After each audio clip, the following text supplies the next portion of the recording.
We often want to know an average in a set of data. There are three main measures of central tendency in data, or a middle point. They are the mean, mode, and median. In some circumstances, and depending on the type of data and spread of data values, one measure may be more useful than the others. The mean might be used to find the average score you had on weekly spelling tests. Say you scored 20, 19, 20, 18, and 18 over 5 weeks. You would add them together, 95, and divide by 5, equals 19.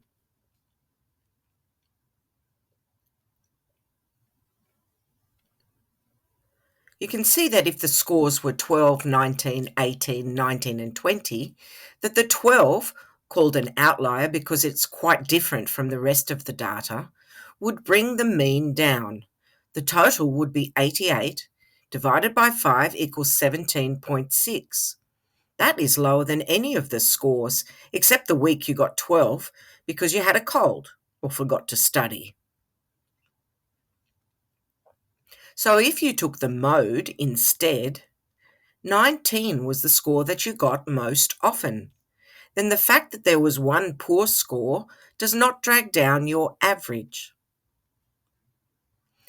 Say you had a shoe shop and you wanted to know what the average size of foot was of your sales. You might want to know the mode as the most commonly sold size. Let's say you sold these sizes in a period. It is clear that size 8 was the most often bought, so you might want to order more 8s than the other sizes when planning your stock.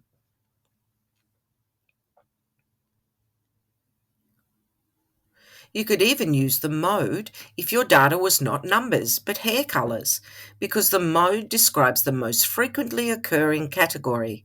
Let's say the students in a class had black, brown, blonde, and red hair in these numbers. The colour hair the students had most often, or the mode, was brown.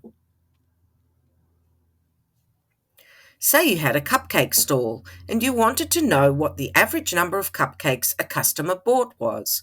You might want to know the mean or average. Let's say you sold these numbers to customers one day when you ran out of stock. When you add the total is 70 divided by the 14 customers means the average number of cupcakes bought was 5.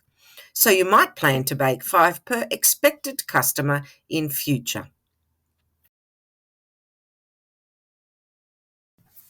Let's say I had collectibles and decided to sell them. These are the prices people paid in dollars. It is pretty obvious that the $20 one would give you an average or mean sold price that did not reflect the rest of the data.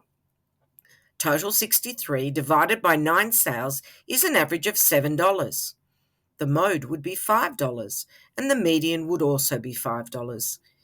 It might be more enlightening to know what most sold for or what the middle price was.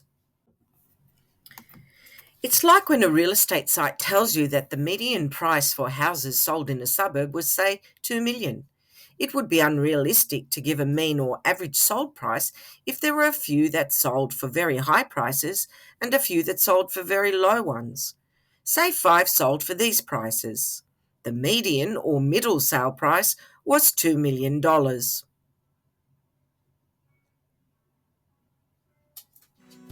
So your purpose and the type of data determine whether mean, mode, or median best describes your data set or is the most appropriate measure of central tendency to use.